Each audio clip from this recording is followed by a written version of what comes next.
Okay, I think we're back. Sorry about that, folks. As I was saying, I was unable to find um,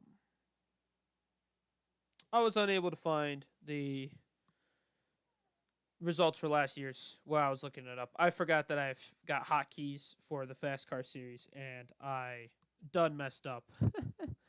So I apologize for that. That's very unprofessional with me. I will make sure to link, if you're watching this, link the first part, and then if you're watching the first part, I'm gonna link it to here.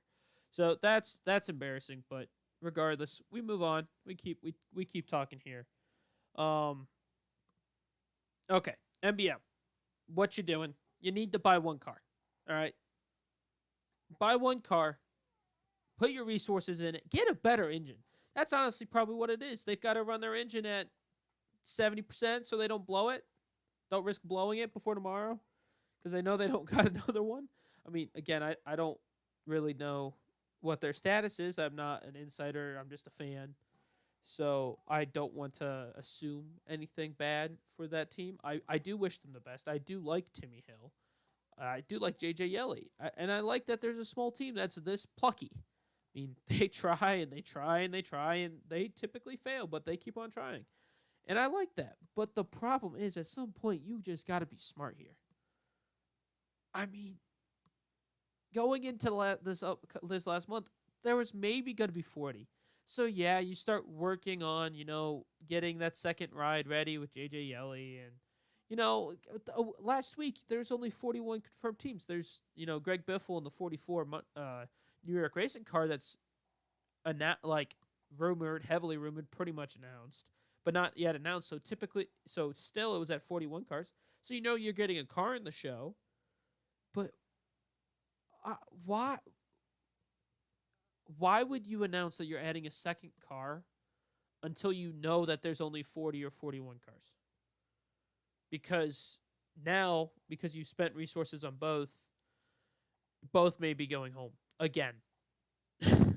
So, well, I do wish them the best. I hope they race their way in, at least one of them.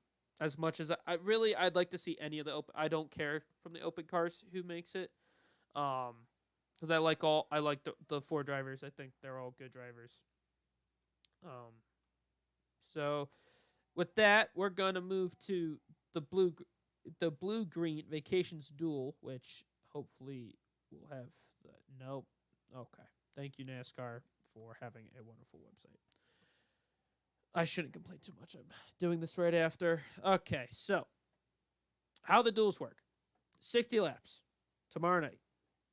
I believe it was 7:05. 7:05 sounds about here. Let me. I got the Twitter. Not gonna press the kill button, unlike I did earlier.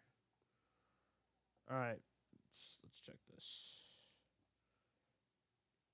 Yep, it is at 7:20. Okay, 7:20. So at 7:20, the duels start. Duel number one will be for the inside, 60 laps. So Larson, Byron, Elliott, Chastain, Suarez, Hemrick, Blaney, Reddick, Keselowski, Briscoe, Cindric, Jones, Kurt Busch, Justin Haley, Cole Custer, Ty Gilliland, Noah Gregson, Cody Ware, Kaz Grala, BJ McLeod, and JJ Yelly.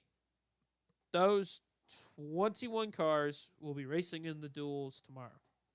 How it works for the open cars, and the other 21 are racing for the outside lane. How it works is Kyle Larson has secured pole and Alex Bowman have secured outside pole. Unless they have to go to a backup car, which happened for both cars last year, Byron and Bowman, they will start on the front row no matter what. So traditionally, you'll see them back off after 10, 12 laps, just so they keep the car clean. However, I don't necessarily see Larson and Bowman being the type of drivers to do that. Bowman more so than Larson. Larson likes to go out there and win. And I still think no driver has won all three, um, which is the pole, the duel, and the race. So I have a feeling that Larson's going to try to do that. but everywhere else is open. Third, fourth, fifth, sixth, yada yada yada, all open. So you finish second in the inside row duel, so duel number 1, you get third. Finish second, you get fifth. Minus obviously where Kyle Larson finishes. So if Kyle Larson finishes third in the duel, the first place gets third, the second place gets fifth, the fourth place gets seventh. That's kind of how that works. Same thing on the outside. So the other aspect is the open cars. So as I mentioned, there's 6 cars. 2 cars get in on speed. However, that's not the case necessarily in the duels. It's weird. It's convoluted. It makes no sense why they do the disqualifying. They're like, oh, they're locked in, and then they do the duels. I get why they say, oh, they're locked in, because they are. But so Noah Gragson and Jacques Villeneuve are locked in. Noah Gregson's in duel 1. Jacques Villeneuve's in duel 2. Gralla is in 1 with Yaley, and then Biffle and Hill are in duel 2. Gralla needs to finish first, or at least ahead of Yaley of the open cars, to make the show. Because if Gralla just needs to finish ahead of JJ Yaley because he's third on speed. So if Noah Gragson wins from the open cars, finishes highest up of the open cars, Gralla is automatically in, as he's got the third highest speed time. In the second duel race, Greg Biffle has to finish ahead of Jacques Villeneuve. Or no, he has to finish first. He has to win between Villeneuve, Hill, and Biffle. Biffle has to win because Biffle's fourth on overall speed.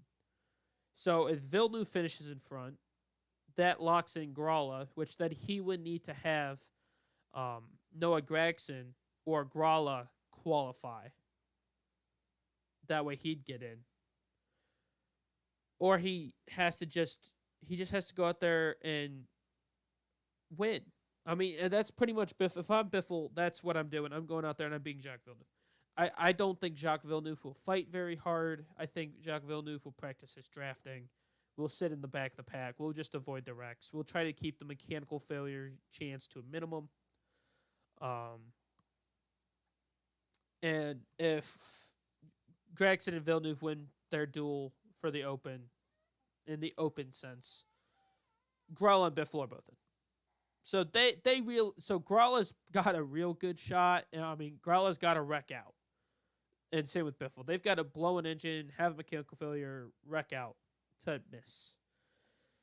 Yaley and Hill. Honestly, probably are praying for a miracle, considering it would take them to finish ahead of both cars in their duels. They have to be the lead open car in their duel because they can't fall back on the speed because they're last and second last. So their chances are quite slim. Now, if Gragson and Villeneuve back off, they've got a chance. They pull some insane strategy. They get helped by a wreck. Gralla Biffle have some problems, which they could, because one thing I'll give MBM, they've ran cars before. They're an relatively experienced Cup team, certainly compared to New York Racing Team and the Money Team. So maybe they're like, we're not going to qualify well tonight. We're going to save our stuff for tomorrow. We're going to try to push the 50 and the 44 hard. And if they blow an engine, and we're in the show. I don't think they're going to make it. I think it's going to be Gralla and Biffle. My prediction, it's going to be Gralla and Biffle. I think Timmy Hills and Yaley are going to come close. It's going to be close. And again, like I said, I'd love to see any of the four but I think it's going to be Gralla and Biffle for that. So, final prediction of the night, final thing on the night before we wrap it up. Who's going to win the duels? I think Kyle Larson. Excuse me. I think Kyle Larson's going to win his duel. And then for duel number 2, oh, I don't know. Is it gonna be Denny Hamlin? Ooh. See, I think the second duel is definitely the more interesting one because I think the 300 cars are gonna kind of just hold station, not get too aggressive tomorrow because they know it doesn't really mean much because they're fighting with their teammates. Uh, you know what?